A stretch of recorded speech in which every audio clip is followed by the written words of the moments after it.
Richard. And I'm Shawn. We are speaking the language of bromance. And this is a very special bromance because today we are not friends. We are not friends. We are not bros. We are at war. It's the Villain Draft, bitches! Woo!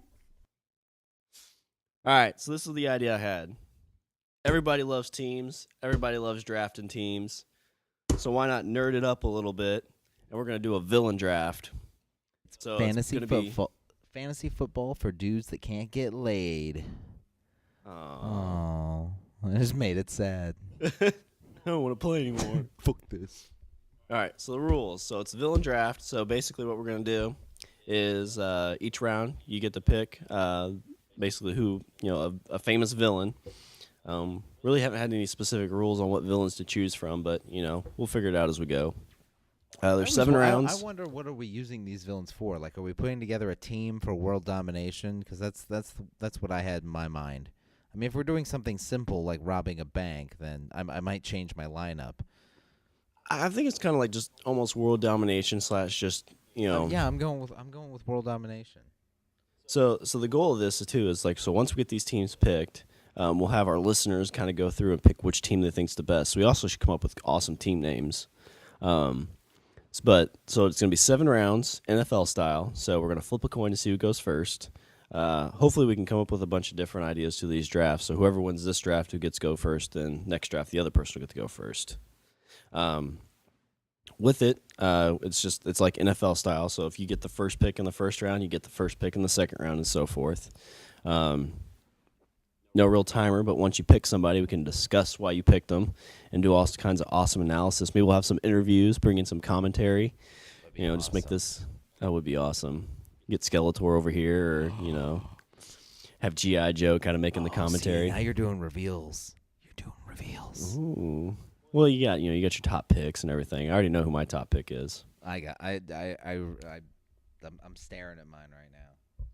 So once we get these teams created, we'll post them on our page. Hopefully we'll have a Facebook page, but if not, it'll be on our Twitter and whatnot. But I will give you the honor of calling heads or tails on this coin flip. All right. This is gonna set forward our draft order for the rest of eternity. So every time we do a draft, we'll flip-flop, but this will see who gets the honor of the very first pick ever in the Language of Bromance Draft. So I'm going to flip the coin. We're in different areas, so you can't see it, but I can. Heads.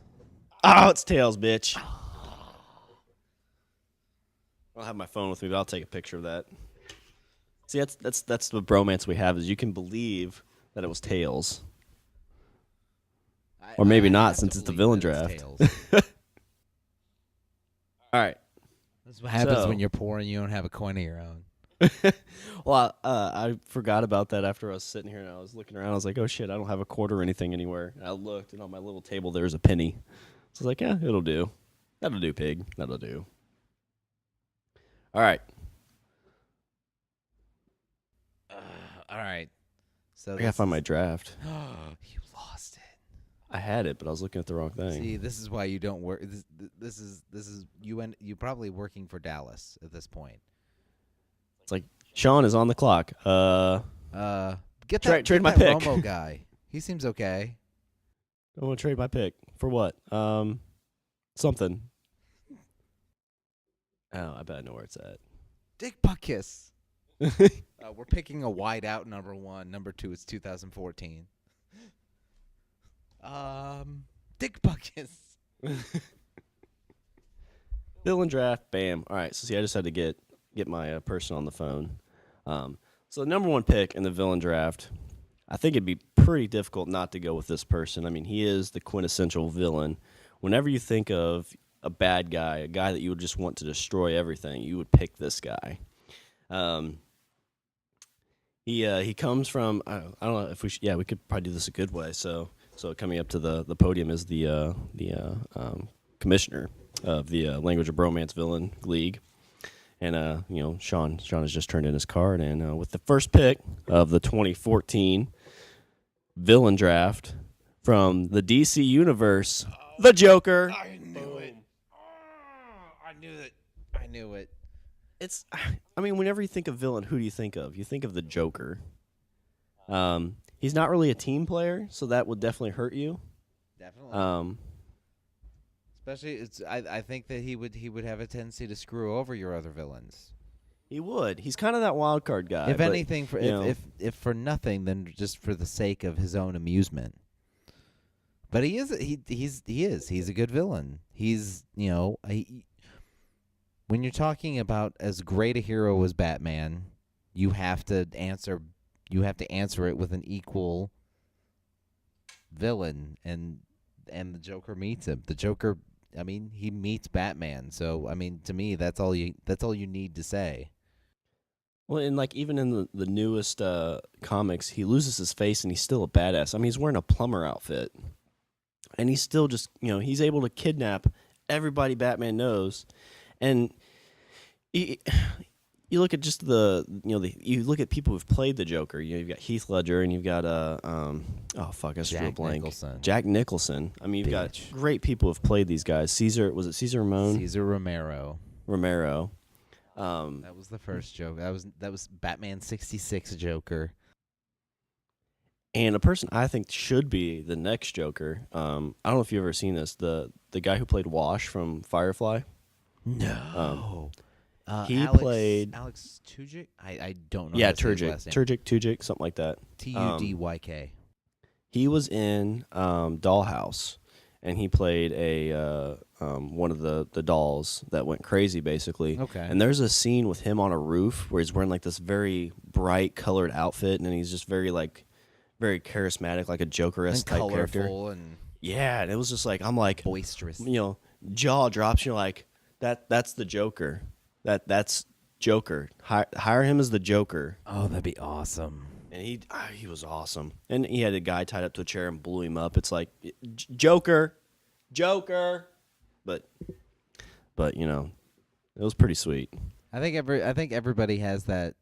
I think most nerds have that one. Like, if you could pick somebody to play the Joker, who would you pick? And everybody always has something different. Let's see. My Joker would have been Heath Ledger. Heath Ledger really did it for me. I mean, he was such a surprise too. He was, because I mean, I'm not gonna lie. The first time I was like, wow. I was like, the dude from Roar. That's who we're going with. And like, I think when they picked him, it was like A Knight's Tale was like just it was out on video, and you're just like that's who we're going with. And then I watched The Imaginarium of Dr. Parnassus, which actually happened. He made after The Dark Knight, but I was like, oh, that's he can kind of go a bit dark, and yeah, he really blew me away with that. Yeah, I remember seeing I don't remember what movie you and I went and saw, but they had the trailer revealing that, and I think your wife leaned over and was like, was that the guy from Brokeback Mountain? And I just both kind of look at each other like, yeah, that was the guy from Brokeback Mountain. Yeah. And that was the only good part of that whole movie. Like, I really wanted to like that movie. I washed Brokeback Mountain out of my brain. I forgot he was in there. There's a guy I work with. He says, if you want a good laugh, watch Brokeback Mountain. I'm like, no. And he's like, no, we watched it with, it was me and my buddy and and it was our girlfriends. And the whole time we're just laughing and the girls are just crying their eyes out. And we just cannot stop laughing because it's just so funny. Look, they loves each other like women's. So, first pick, the Joker. The Joker. So now, Team pick. Rich is on the clock. All right, let's see. All right, my first pick. You did not steal my first pick. The Joker was. I will admit the Joker was on my list, but that's okay because I come back with something equally as I would say even more terrifying. Okay. And more powerful. My first pick, as the commissioner walks to the stage, hailing from a galaxy far, far away,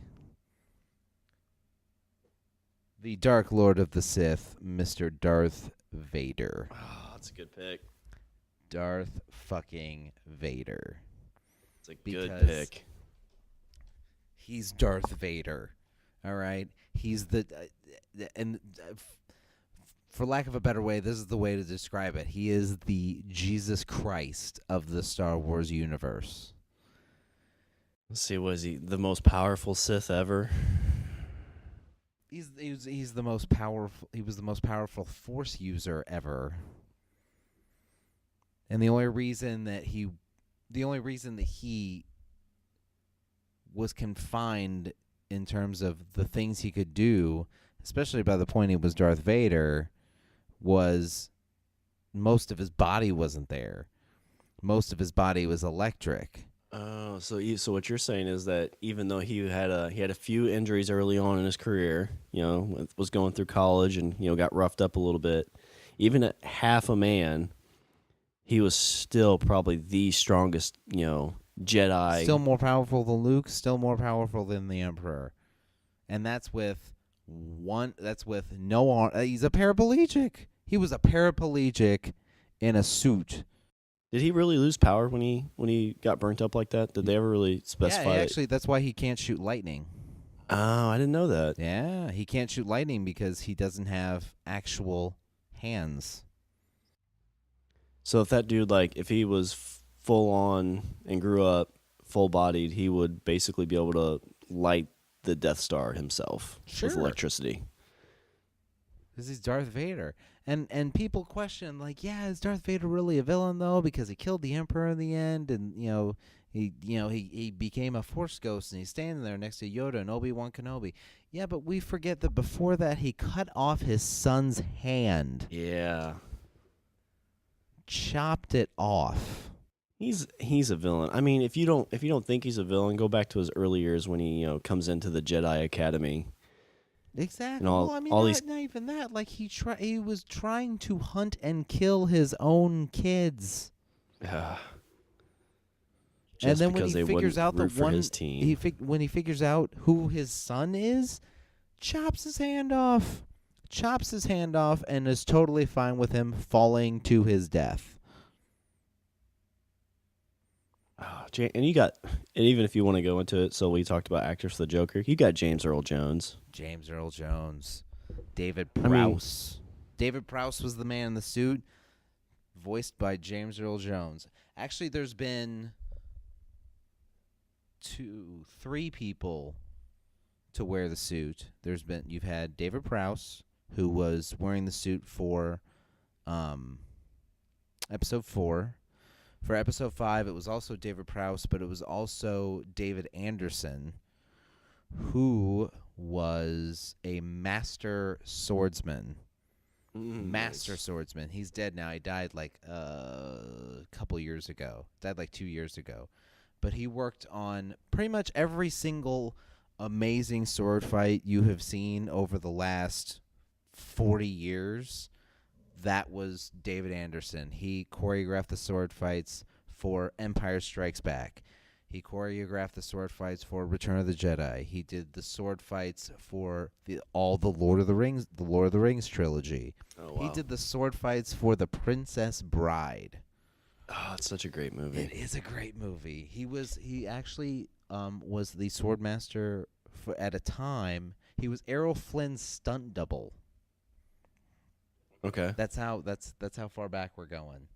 And Errol Flynn is Errol Flynn. He was every old movie the old movies of Robin Hood and stuff like that back in the 50s. The old Robin Hood movies or the swashbuckling kind of movies. Errol Flynn was the man. He was the guy that's running around and he put his hands on his hips and laughed like a man. Yeah, so my first experiences with Robin Hood stuff is just the Prince of Thieves and then Robin Hood Men in Tights. Okay, lead actor in Robin Hood Men in Tights was also in Princess Bride. Yes, he was. There you go. I have to that's one thing I can thank Tiffany for is I always thought the Princess Bride was more of a girly movie. And she told me she wanted to watch it when we first started dating. I'm like, no, I'm not really interested. For some reason, I associated that with the Princess Diaries. I don't know how. You hadn't seen it? until that point? No, yeah, I hadn't seen it till then. Wow. So this was like 2.5, 3 years ago. And pop it in, and I'm watching this, and I'm like, you like this movie? It's like, I love you. It's Great amazing. movie. Oh, it's so good. Andre the Giant. Yeah. Dude was so drunk the whole time. Yeah. I actually heard a story that he actually does hold the world's record for the most beer consumed in one sitting. You can guess how many? It's like a keg or two, isn't it? 156. Oh, okay. 156 beers in one sitting. Well, I thought somebody told me that he would drink kegs of beer. Like, it wasn't just he was like so massive he couldn't get drunk. I did hear a story that he actually did manage to get himself drunk at one point, and he passed out in a hotel lobby, and the staff couldn't move him, so they just put a sheet over him and let him sleep it off. That's like somebody you wouldn't want to wake up. Don't wake a sleeping giant. Yeah. Yeah. That's where it All came right. from. So, on the clock for the second round. So our team's looking pretty good right now. We got a good first round pick. There's another good first rounder. We both got the first round picks we wanted. That's true. The second guy on my board is still there. Whenever I think of him, I think of somebody that's pretty powerful as well, very manipulative. Somebody that we've seen in different lights. We've seen him as his wrinkled up old self. We've seen him as a younger self, kind of using his mind power. He's very mind game kind of guy. So my second round pick, also hailing from a galaxy far, far away, the Emperor. I mean, what can you say? He's the Emperor. Although I will say, Darth Vader threw him off a. But I mean, that was kind of he was an old man. He He picked him up and threw him down and to his death with one hand because Luke had just cut off his hand. Because his robot hand.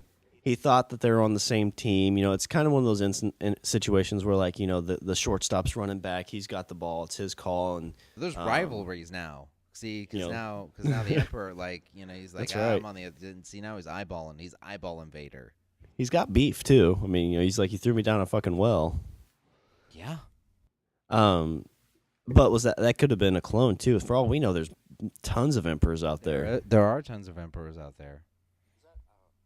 There's a whole storyline, which actually, as far as I know, with the newer Star Wars movies, they're not totally adhering to the storyline of what happens after Return of the Jedi. But yeah, there's a whole Emperor reborn, and because he cloned himself, and he's got clones, and he's able to transfer his consciousness to other clones. So basically, because he's searching for immortality. So I mean, so you picked a team member that couldn't die. It's true. In theory, he's a solid second round pick. As always, kind of going off topic, but not really with the cloning. I always wonder, so they talk about being able to teleport people. That's something they talk about, and the big problem is basically it's completely destroying all the atoms and then rebuilding them somewhere else. And if they could do that, I'm always curious, if what they destroyed here, is it the same thing that would be recreated besides body and mind? I always wondered as well. Are you really transporting, or are you just dying in one spot and being cloned in another? Yeah, I don't know. I mean, is it really? I get deep with that stuff when you think about just existence and everything. It's if you get broken down here, it's am I really going to be me, or is it's just going to be basically the shell, and the hard drive is going to be the same, but it's not really going to be the same, soul or whatever. Exactly. Yeah, because to me, I think if you're not into the concept of the soul or whatever, then then this conversation, isn't different. You're just whatever. You die one place, you're born another. Who cares? Who gives a shit? Yeah. But to me, I think if you believe in the concept of a soul and whatever, is life living, or is life something else? Is life existing, or is life something else? So like you said with the Emperor, like he's able to push his conscience. So is that like is each clone that he gets his conscience into, is that really him, or is that basically just a copy? I don't know. So kind of Well, they interesting. all Would you suck. Shooting if lightning and shit. if they had teleportation, would you try it? I don't know. I'd have to see it done, and then I want that question answered. I'm like, is it a clone? Is it? But I want to know. But could you even believe the answer? Like you wouldn't know until you try. 'Cause like if you go up to the person, like are you That's still true, yeah. you? I Like don't know. I'm still me. I remember everything that happened, and then you do it, and it's like your I've made existence it this just far ends. without teleporting. I mean, I think if think I about it, it would developed be like the nice. mutant power of teleporting, I could do it. Like I'd be down. Yeah, that'd be Like awesome. if I was like Nightcrawler and just just pop up everywhere, like that'd be cool. If you ever get a chance, you need to listen to. Getting in a transporter like Star Trek, I'm kind of I don't know.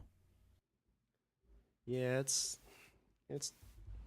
iffy. All right, so on the clock, Richard. All Oh, Pete Holmes. You need to check him out. Pete Holmes.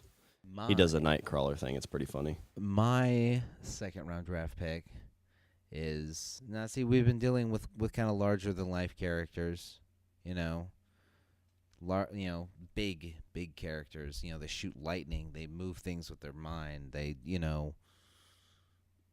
kill Boy Scouts with poison cotton candy, which is fucking crazy. Mine is more down to earth, and I gotta say I'm a bit influenced with things I've been watching recently or whatever.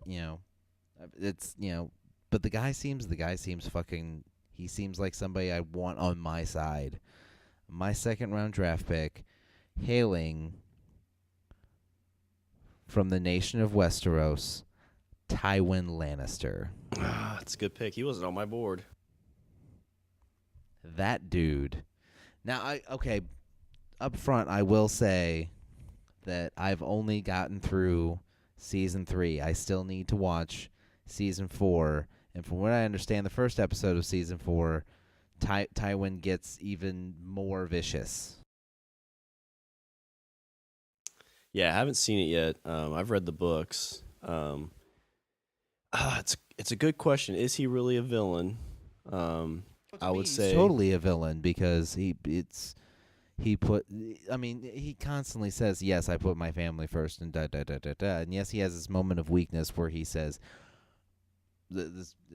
I guess I should throw out spoilers up front, but he tells his son Tyrion that he put the fact that he let Tyrion live was a sign that he that he was above, that he had redeeming qualities, which to me saying, hey, I didn't throw my child into the sea and using that as well, I'm not all bad. yeah. They didn't kill my kid. I guess he did. When you look what he raised too, he raised some really couple evil kids that had some evil grandkids.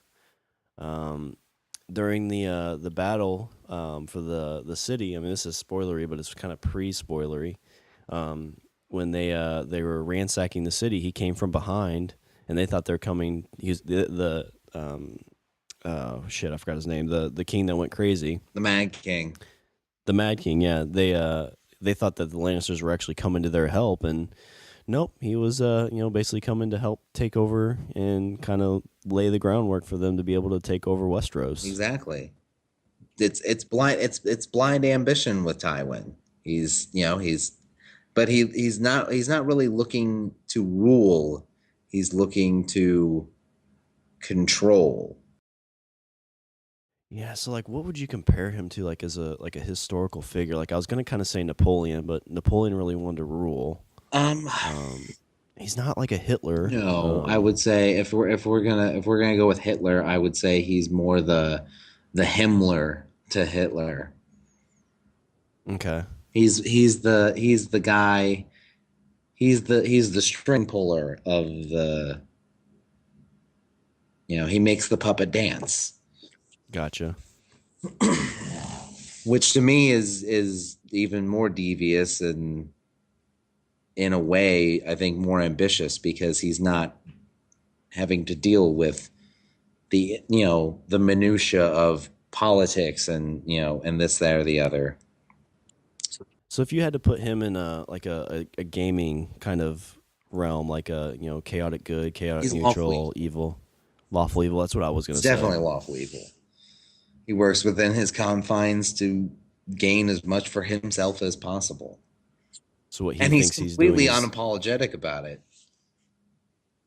So does he do you think like deep down honestly he thinks what he's doing is for the best benefit of Westeros, or do you think it's just for the best benefit of the Lannister I family? think that I think he views things in the sense, and if you're asking about his priorities, I think he puts the legacy of the Lannisters above himself, but then he puts himself above everything else. Okay, I'd buy that. I think he has everything else and then him and then his legacy.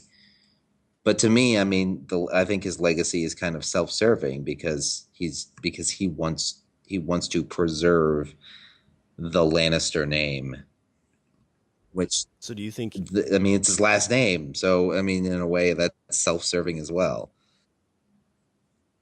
so do you think he would he rather burn Westeros to the ground, or do you think he would rather have Westeros survive and the Lannister, maybe not the family die, but lose all the things that the Lannisters have gained, like basically turn them into a minor house? Do you think he'd rather see Westeros burn or a Lannister fall into more of a minor role? He'd rather see Westeros burn. Be interested to see that play out. All right, so Shawn's now on the clock. So we've got a pretty solid team here. We've got two decent leaders on one team. We've got two kind of wild cards on the other team. So kind of going with that idea of wild cardy type players. This next guy I have, he's a very very powerful guy. This is a show that had a really really strong start and kind of fell out. A lot of people don't really talk about it too much, but it is getting a comeback. My third round pick is a guy who is kind of a master of all things, can really figure a lot of stuff out. You kind of say that's his superpower, if you will. Gets his name off of a watch. My third round pick is a Siler from Heroes. Oh, that one's kind of a surprising one. Yeah, I think. I mean, he's one of those guys that you think when you first see him, he seems very like he just gets his power and can figure stuff out and kind of goes with that. But I think the line that really makes me think of him as just this evil person and villain is as he's killing the next like some person like it's like third or fourth season, because he really was the only thing in that show like the last 2 or 3 seasons. Like he did a great job as that character. I kind of missed the last couple seasons. I mean, he was super evil. I will say it's kind of like Darth Vader, where he kind of he started out as the big bad, and then it kind of flipped on him. But I mean, like I said, I missed the last season. I didn't watch it all, so I don't know how it ended up. Yeah, he kind of swayed. Like it was very much just he was really evil at the beginning, and then kind of got back to being like bearable. But then and the part where he got really evil is he was getting ready to kill somebody again. And I mean, spoilers if nobody's seen Heroes, but if you haven't, you probably should go see it. I mean, it's another 10-year-old show. It is.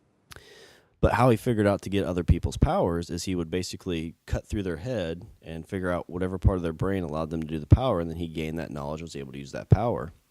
Well, the fucked up thing he said was he was about ready to kill this one person, and he's like, you know what? I figured out like 60 people ago how to do this without killing them, and just slices their head open and kills them in any way. Oh, that's kind of cool. Oh, yeah, I know. You're like, oh, that's fucked up, because like the whole time you're watching the show, you're like, that's the only way you can gain that power, and it's it's a struggle for power in his head. That's what he has to do, and so he's just trying to gain all that power he can, and he has to do it by killing people. But Heroes is coming back. I don't know if you've heard that or not. No, I didn't. I think they're going to try and bring it back in 2015. I'm not sure how it's going to work, but That was actually the first show that got me back into watching television. Huh. When I was younger, I watched Buffy and Angel, but then I kind of started working nights and couldn't really, we didn't have TiVo or anything back then, so I just didn't really have time to keep on shows, and I stopped watching them. And for the longest time, to me, what a TV show was like Friends or like some kind of like sitcom-y type thing like that I didn't like. And then that's when we started gaming, and Dave, when you guys were talking about the Hero show, and let me borrow that, and that was the first thing that I just watched every one of those episodes, and I was hooked. But the best thing about that, I think, is like you mentioned it in the second season. It was probably one of the shows that was the most impacted by the writer strike that happened 10 years ago or 8 years ago, whatever it was. Yeah. Because it had a super strong first season, but that second season just kind of got screwed over. But all right, third round. Rich is on the clock. Oh, I got to think on this one. Let's see. There it is. Okay. All right. My third pick. Let's see. No, like I have my planners. This is my thing. I have my planners. My schemers. That's why I got Tywin. I got Vader. Vader had his own theme or his own schemes going on. Kind of got a good situation. In any kind of situation, any of those can kind of lead and take over and make sure you keep going forward. Yeah. So now what I need is I need soldiers. I need to dish it out. So, which I'm not really sure where they hail from, but my third round pick, hailing from I'm going with the Xenomorphs from the Alien series. And Xenomorphs are the aliens. If you've ever seen any of the Alien movies, they were designed by H.R. Geiger. The Xenomorphs. Okay, they're the actual big black thing with the spike going back. Right, big spiky tail. The mouth, the mouth in the other mouth. The queen that. Oh, that's a good pick. That's a good army right there. It's the ultimate army. Were they? I've only seen the Aliens versus. So were they like trying to be planet conquerors? Was that the idea? No, they were just mindless killers. That's what they did. They were dicks. They were dicks. Would they listen though? Do you think you'd have a little showboaty kind of I'm gonna do what I want to do from those guys, or you think the Emperor or not the Emperor? You think Darth Vader and Tywin can kind of keep them in line? Yeah. Yeah, see, this is my thing. This is why I'm designing my team for world domination. So I've got my schemer, and I've got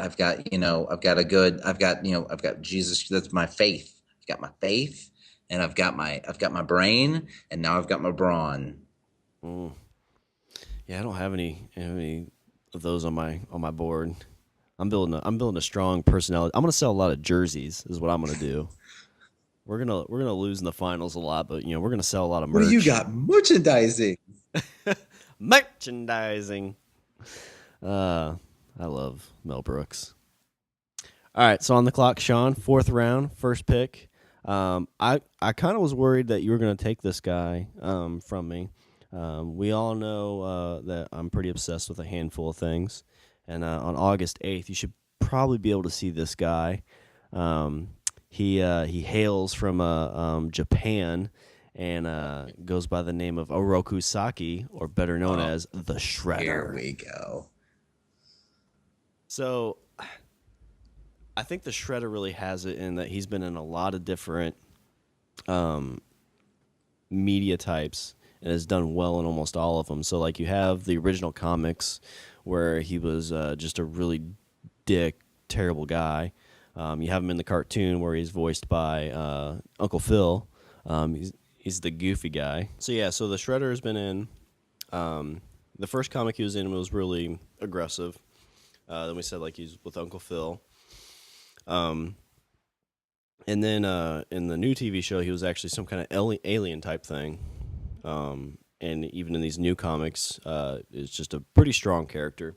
Has played a bunch of different ways. He's been kind of the goofy villain. He's been the strong villain, but he's always had hate for the turtles and always tries to dominate and kill them. Surprised you. Yeah, I'm surprised this one actually didn't come sooner. I had him pretty high up on my list. And so far, I don't think you've stole any of them that I've wanted. But yeah, that was one I was semi-worried he might actually take. So yeah, so the fourth round, first pick, the Shredder.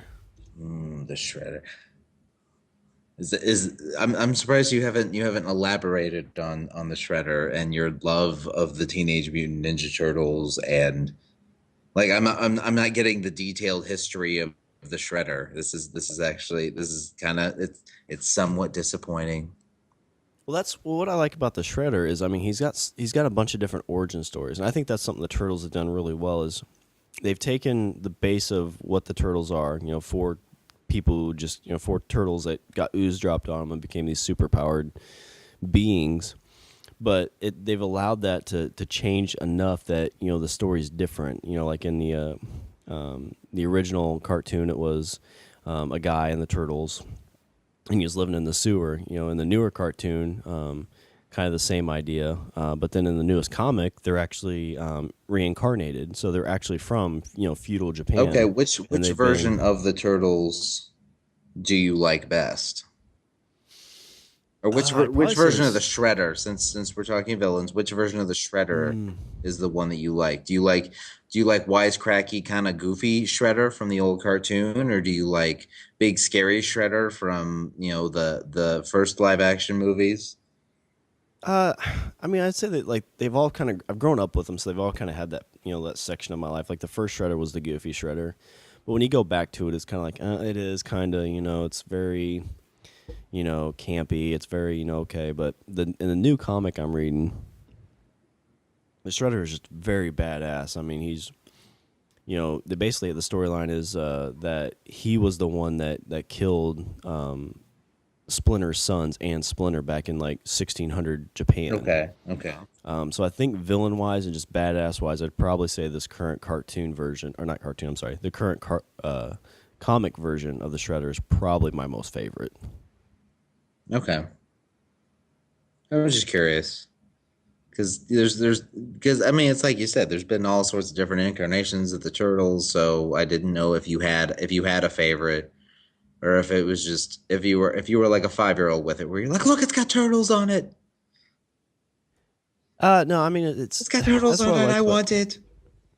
That's what I liked about it's just changed so much that it allows you to. I mean, like the cartoon. So the original comic and the cartoon are completely different. And then you have the original TV show that was different. Then you had the movie that was even completely different from all that stuff. I mean, they all have the same idea. It's basically the same story, but it's enough of a change that you can watch them independently of each other or read them independently of each other in their own universe. There's not a ton of stuff that's really like that. Most of it's like just rehashing the same story. Kind of like Batman. I mean, Batman is a very interesting story, but it all starts out the same. It's Bruce Wayne walking down a dark aisle with his parents, and their parents get killed, and then he mourns it, and now he's Batman. Yeah. That makes sense. Okay, all right. You've sold me on the Shredder. Yes. So now there's the Shredder. See, so in your team, like the Emperor's like Krang to you. Yeah. So my team's very much, like I said, we're selling jerseys. I mean, you got the Joker and the Emperor, Siler and Shredder. I mean, you're selling jerseys. These are personalities. Meanwhile, I'm ruling the world. People hate dynasties. It's why they call it the evil empire. This is true. All right, let's see. We're on 4. Yes, we're on 4. Yep. Pick number 4. For pick number 4, I'm going with somebody that just seems like cool to me. You just, like it just seems like the kind of like if we weren't if it wasn't a villain, like I'd want to hang out with this dude just because he just seems like the kind of guy that would get girls. He seems like the kind of guy that like would just seem like cool. I'm dipping my toe into the video game universe for this one, and I am going with as my fourth pick from the land of Final Fantasy VII. I am going with Sephiroth, which I don't know. Do you know this one? No, you got to give me some Okay. background on Okay. Sephiroth. This there was in the game there is a company called Shinra, and the company has these like special forces, I guess you would be the best way to call them, called soldier. And the best soldier is Sephiroth. Sephiroth. And he eventually goes crazy and tries to destroy the planet. But he has this he wears all black, kind of black white kind of combo. He carries this gigantic katana that's probably like at least 5-6 feet long. He's got long, like stark white, like gray hair. He looks badass. You should just look up, just find a picture of him, and you're just like, yeah, yeah, I could hang out with that dude. Oh, mercy. He seems, All right. he just seems like the kind of guy like you'd be like, hey, let's go clubbing. So he's definitely your star guy, the guy that you kind of just get to show off a little Right, bit. right. I mean, yeah. You're selling I gotta have something. I gotta fund this somehow. I need I need merchandising as well. So that's my poster boy. That's my pretty boy. He's the guy that's like, don't punch me in the face. That's the moneymaker.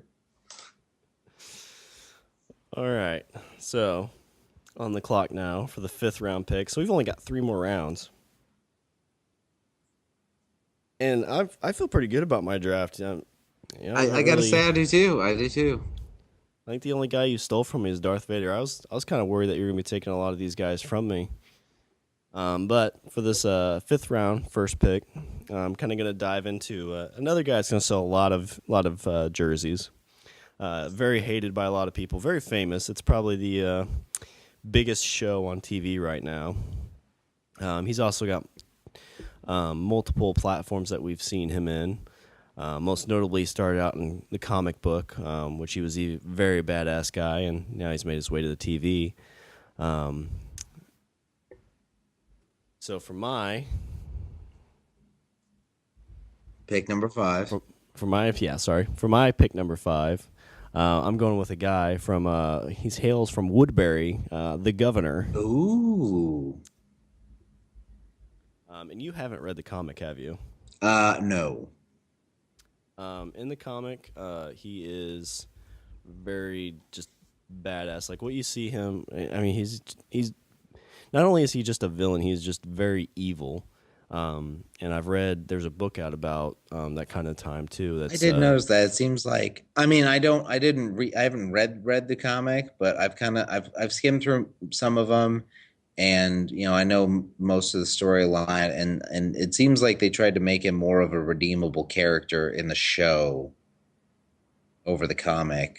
Like I didn't really find any redeeming qualities about him in the comic. Like he seemed like he was a villain and he owned it. Yeah, he did what he did. In the books, because they wrote some books about basically like in between the comic, like pieces you didn't see. And he starts out kind of redeemable, I guess, or you see kind of where he fell off, but it's what I love about that kind of like the Walking Dead storyline. It's just like how far would you go to survive and protect people? Yeah. Yeah. And that's just kind of his story. Is like he just goes above and beyond just to do that, I guess. But all right, on the clock now. So we're in the later rounds. We kind of you get a little less time to think about it. But this one's off the top of my head. All right.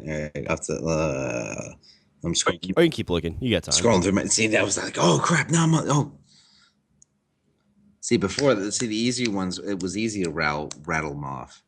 Now you're kind of getting into that. Oh, what do I need here? What do I need Yeah, here? looking for that diamond in the rough, that late I round am. I pick. am. That, I am. you know, Exactly. Let's see. I'm gonna go with four. Yeah. Ooh, okay. Okay. Yeah, I got mine. Like again, see, like I feel like I feel like Darth Vader, Tywin Lannisters, and the Xenomorphs kind of have things handled. I kind of have my world domination, kind of done with those three, and now I'm just like kind of looking for like a little protection and some guys to party with. So I'm going with someone that is kind of went villain.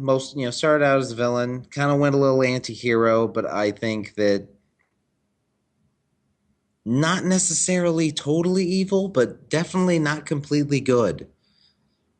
I think yes, he's an anti-hero, but just in the sense that he lives by his own personal code. Whether or not that's good or bad is completely up to the individual. My fourth pick or fifth pick, we're on five. My fifth choice from the land of Sunnydale, I'm going with Spike. ooh, it's a good pick.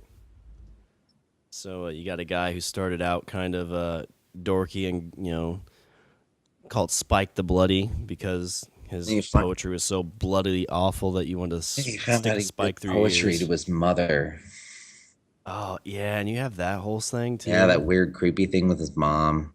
Uh, Ugh. Which what in he which kill? incensed him to complete and utter violence whenever anybody brings it up. Yeah, he killed. How many Slayers did he kill? Two or three? He killed two. He killed two. Two. Okay. He killed one during the Boxer Rebellion, and he killed another one in New York in the 70s. Best line from that. I love that show. But one of the best lines is somebody said he was at a bar or something. Because it was when he was getting hypnotized. And the bouncer was like, "You mean the dude that looked like Billy Idol?" And Buffy's like, "Well, Billy Idol actually stole his look from him." Yeah, she starts to go into it, and then she's like, "No, never mind." Yeah. Well, actually, Uh, Billy, oh, never mind. And see, that's the other thing. He killed two Slayers, and they slept with the third one. yep. Uh, the episode of Angel when Spike's in there and those two are chasing after Buffy and was it where'd they go across sea to try to find her? Uh, Was it Holland or Italy. They ended what's up in Italy? Italy. You keep seeing the back of this blonde's head, and they're both fighting over each other to get to Yeah, her. I could go on about that show forever. yeah. So next round, sixth round. This is a pick I had written down. I've got a couple of these kind of alums on my board, but this is the one I think if you could kind of call him a hero, but I think I'm looking at more of the soulless version. Also hailing from Sunnydale, originally from Ireland. I'm gonna go with the evil version, kind of the person that put Spike in his place. I'm gonna go with I'm gonna go with Angelus. Angelus. See, it seems like I picked something in there like, oh, here's your counterpoint to your point, sir. Uh, but I mean, Angel, when he was in Jealous, I mean, he was, I mean, just super He evil. was super evil. Um, got his name because when he came back to his house after getting turned into a vampire, he asked his sister said that he looked like an angel, and that's how he got his That's name. how It's he got his just name. And then he super killed evil. everybody. Yep.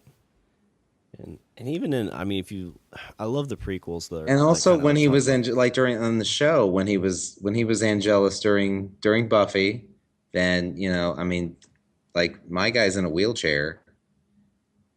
My guy's in a Yeah, that's wheelchair and true. he's making cripple jokes. That's true. He's banging his banging Spike's girlfriend right there in front of him. Yeah. And And, oh man, oof. the you get. I mean, it's just what he does, Joss Whedon. You get to love a character, and you're like, this is a staple of this show. This character is going to be around, and um, I'm drawing a blank. What's the teacher that he breaks her neck? Miss Calendar. Miss Calendar, chasing her around that dark school, and just doesn't even bite her, doesn't like turn her, just snaps her neck in two. Yeah. And just the pure pleasure that he got out of it. I mean, he's another just evil villain, but a good one. Yeah. All right, 2 picks left for you, sir. 2 picks. Sixth round, second pick. Let's see. It's getting down to the wire here. It's a lot of choices, but it's hard to pin it down.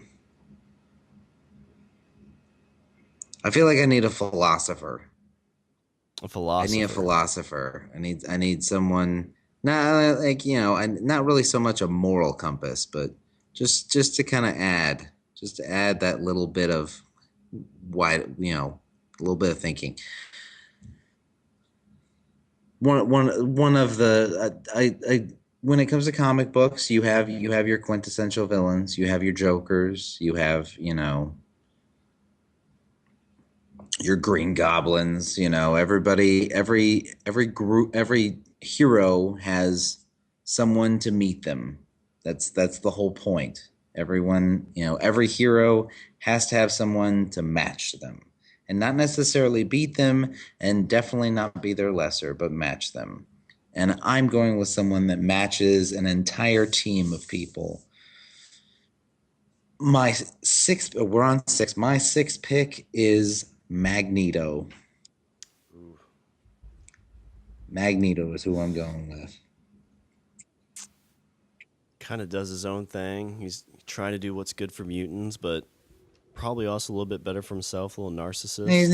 He does have a tendency to be a bit narcissistic, and he has his own philosophy, which most people consider wrong, but he considers right, and he's willing to. The ends justify the means for him. But like I said, he seems a very calm and cool and collected person. Yeah, he'd be the guy when shit hits the fan, he'd be able to kind of just take over and be all right. I'm not a big X-Men follower except from the movies, but it always seems like he knows what he's going to do before. He lived on a goddamn asteroid in the comic book. He had an asteroid. Oh, did he? Up in space, he had Asteroid M, and he had like this entire following of people, and yeah, it was awesome. All right, for final round, 7th round. Looking at my team, I feel pretty also, good. He had 2 kids. I'm throwing that out there. Magneto had 2 kids. He had Quicksilver and Scarlet Witch, which will be in the Avengers. Quicksilver was in the new X-Men too. Different Quicksilver though, and they have different actors playing him, and yeah.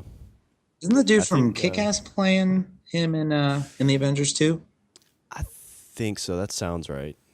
Yeah, because in the X-Men he was like basically just a mutant. Quicksilver was, but I think in the new Avengers, at least that's kind of what they hinted at the end of. I think it was Captain America, that they're not really mutants; they're like created. Yeah. So that'd be pretty interesting, I think. So for my last pick, I definitely have a lot of very showboaty kind of people, and this guy is pretty showboaty too. This is your final pick. This is the veritable money shot on your villain draft. This is the one that you're just gonna spray all over. Just let out the low guttural moan for this one. The main problem about picking this guy is I don't know a ton about him. I've only really just learned about him from the recent show I've watched, but he kind of fights the good doctor, and he's just very much the same mental pattern as he is, and just one step ahead. He might be the guy that kind of comes out and just kind of retakes over this team, but I'm going to go with a guy from the Sherlock Holmes world. I'm going to go with Moriarty. Oh, I gotta say, that one. You know what? That was good. Because I have a few names here. If my eyes would have scrolled past that name, I probably would have said that one. Yeah, I had him pretty low in my draft. I kept him kind of low just because I don't know a ton about him. It's kind of like it's I've heard a lot about it, and I've seen just a little bit of tape to know that he's a pretty slick character. Well, he's the Joker to Sherlock's Batman. I mean, Yeah. it's But he's on par with Sherlock too. I mean, he's exactly. at least in the TV show, he's just super smart and almost You've one watched step the ahead of show, Sherlock. right? I mean, Yeah. going. I mean, yeah. There's been all sorts of incarnations of Moriarty. You have, the Sir Arthur Conan Doyle books. You have all sorts of different movies about Sherlock Holmes. Uh, you have different TV series, but you have Young Sherlock Holmes. But BBC, their recent incarnation of Sherlock with Benedict Cumberbatch, that show's stellar. That is probably one of, if not the best show on British television. Only second to Doctor Who for me. Oh, so good. So good. Yeah, it takes a little bit for me to watch that show just because you got to get accustomed to the accents and everything. But once you get into it, it's an awesome show. It is. The first one I watched, I'm trying to sit there and I'm trying to figure it out, but it seems like one of those shows that's like you're just going to hurt yourself trying to figure out what's going on, so you just might as well just let them serve it to you on a platter. Be like, all this stuff is happening. You're like, oh, wait, is it this thing happening here? Is this tied? Is this tied? And just wait till the end when he's like, it's these 12 things that you barely could even notice unless you're really, really looking. That's what led me to find out it was the butler. Right. Oh, so got my team finalized. That's so good. I feel like I got the So nice money shot one there. Oh. So for your last pick of the 2014 Villian Draft for Language of Bromance, what do you got for me? Last pick. I need an all-encompassing thing. I need evil personified. I need okay. I'm going with somebody that is not even. It's not even a thing. It's more encompassing. It's more this ominous feeling on the back of your neck. For my 7th pick, as my eye, all-seeing eye into the world, I'm going with Sauron from Lord of the Rings. That's a good one. It's a good pick. The all-seeing eye, never blinking, never fading.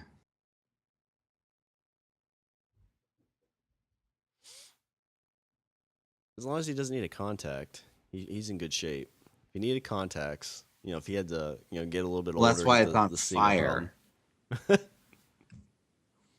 See, now I'm picturing like Ben Stein standing in front of this like burning tower. For dry red eyes. Clear eyes is awesome. No, Ben. No, Ben. Oh, the flames were for effect. Oh. This is rather refreshing. Let's all have a picnic now, guys. Let's just love one another. Let's have a party. I'm sorry about the whole ring thing. All right, so let's do a little nice little recap. So for my team, Team Shawn, I've got the Joker, the Emperor, Sylar, Shredder, the Governor, Angelus, and Moriarty. For Team And for my Richard, team Masters of Everything That Is Awesome. That's my team. Team's Masters of Everything That Is Awesome. We have Darth Vader, Tywin Lannister, the Xenomorphs, Setharoth, Spike, Magneto, and Sauron. That's a good team. That is a good team.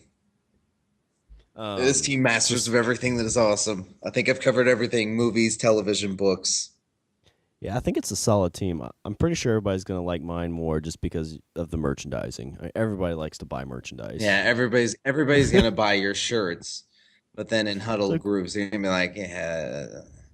They kind of control everything. So on my board, I wrote down 14 different ones because I thought you only took Darth Vader from me. That's the only one that I had on my board. I gotta say, you took Moriarty from me. Yes. Were you going to pick him last, or I think it was like when we were like at 4. I was like, I need to pick Moriarty next. But then I saw another name. I saw Sephiroth, and I was like, I should go with that one. I would probably, if I I would probably trade off Sephiroth for Moriarty if I thought about it. Gotcha. Well, if you want to trade me Darth Vader Oh and no! Zephyros, I can't give up. I can't give up Vader. That's my Jesus Christ. It's my Jesus. He's the Jesus Christ of the Star Wars universe. He's my spiritual leader. so on my board, of the guys that I didn't pick, I had Venom, Negan from the Walking Dead comic, Scarecrow, Skeletor, Evil Faith, Lex Luthor, Two-Face, and then Joffrey. Ooh, Joffrey. Yeah, Joffrey I had way on down the list. I figured you'd try and take him earlier than I was wanting to take See, him. I thought, yeah, I looked at Joffrey and I was like, I mean, like he's sadistic, but Yeah. he's not the guy he's not the running the show. The guys I didn't pick. Let's see the names I didn't have. I didn't have, or I would have. I was thinking about Deathstroke. It's a good That's one. a good one. Where's some? Ra's al Ghul. Kind of went with Batman theme. The Red Skull, which was from Captain America. Hail Hydra. Dracula was another one. Ooh, Dracula would have been a really good one. Dracula would have been a good one. And Brainiac, which was Brainiac's a solid pick too. from Superman, which I didn't read a lot of Superman, so I was never quite sure on his origin, if he was just a computer that went from planet to planet and destroyed them by assimilating their information and then destroying the planet, or if he was Krypton's computer. Because in the cartoon, which came out kind of the same time as the Batman cartoon, they had Brainiac was the computer from Krypton, and actually one of the reasons that the planet was destroyed. But I don't know if that's actually, I don't know if that was for the sake of the show or if in the comic Brainiac was something completely different. Yeah, I just heard they actually announced that I think they're going to have. So they got the Batman versus Superman. Dawn They're of gonna have Justice Shazam. is the name of the movie. Then they're going to do a Shazam, a Sandman. Then a Oh, Justice they're League doing movie. Sandman? That's what they said. That's what I just recently saw. Oh, Sandman is amazing.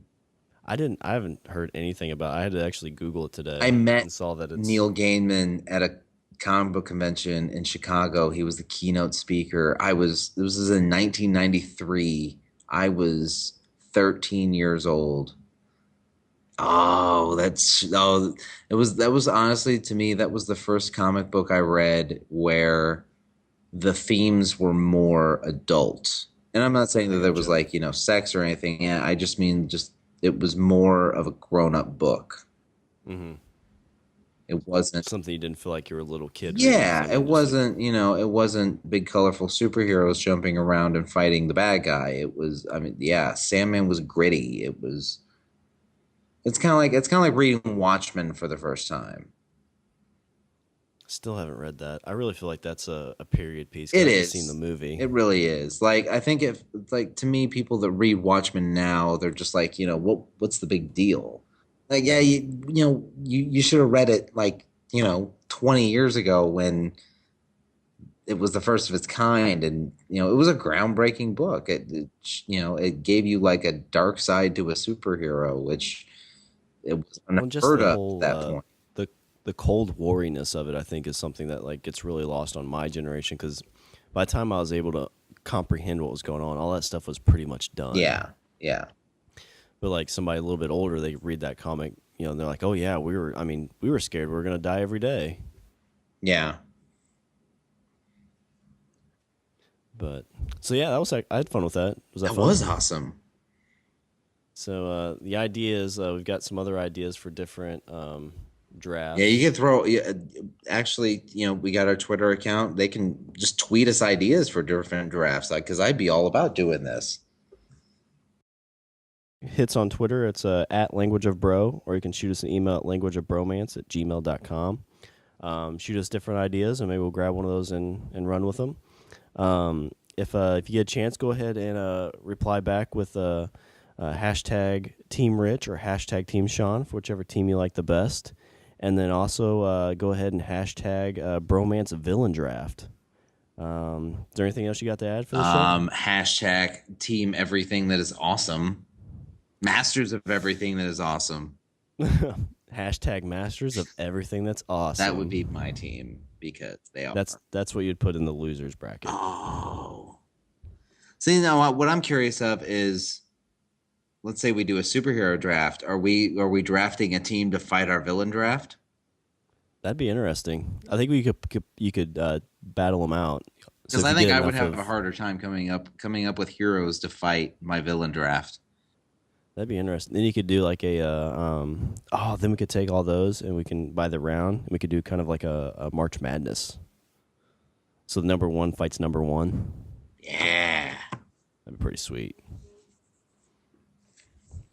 All right. Well, I guess that's all the bromance we have left for this show. So this is Shawn. And this is Richard. And I say we eat the beaver. Yeah.